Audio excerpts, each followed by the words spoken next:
I have a little organizing project that I wanted to share with you. I was looking for a way to store my distress inks, and I had them in a drawer, and they were stacked on top of one another. It was difficult to see one from another.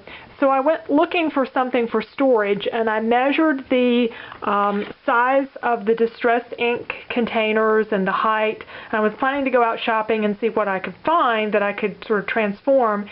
And I remembered that I had this old cassette holder. This originated from the Bombay Company, and it was designed, as I say, to hold cassette tapes. They would go across, and then there was a space between each one.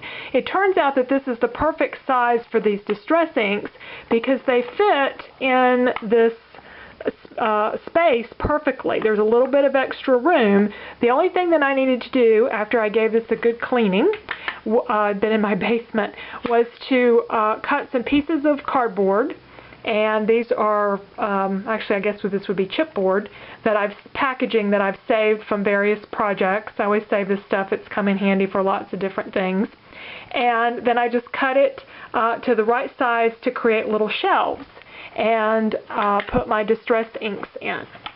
I don't know that every cassette holder would work for this. A lot of them are designed for the cassette tapes to go very close to one another, but if you can find one that has some space between each one, like in this case where they've put the little strip of wood, then you have some extra space for your distress inks. And it also works for some of my other inks.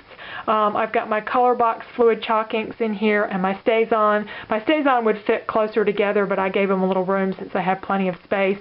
And the Colorbox fluid chalk take a little bit more room. For my Stampin' Up! Inks, I have the normal Stampin' Up! Storage unit, but these kind of inks didn't fit very well into that. So this is how I did mine, and I also added a little something to the top of it. I wanted a place to put my sponges, so I bought a plastic container at Walmart, and there's a little finial down here for the top of the cassette holder. So I just unscrewed that, cut a hole in the plastic, and put it down over the finial and screw this back in place. So this will stay in here. It kind of moves around a little bit, but that doesn't really bother me, and that's where I keep my distress tools and mostly sponges that I use.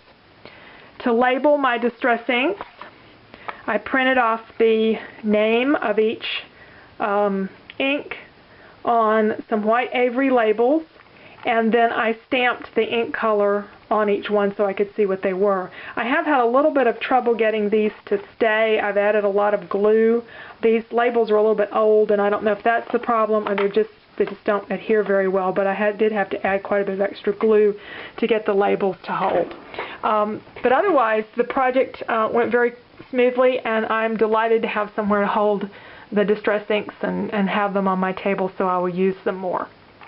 And I did follow a rule of storage. If you add something, you get rid of something. What I needed to do was to get rid of something off my work table so I would have room for this. So I always kept some extra paper laying over here for stamping. I now have that in the drawer where the distress inks went.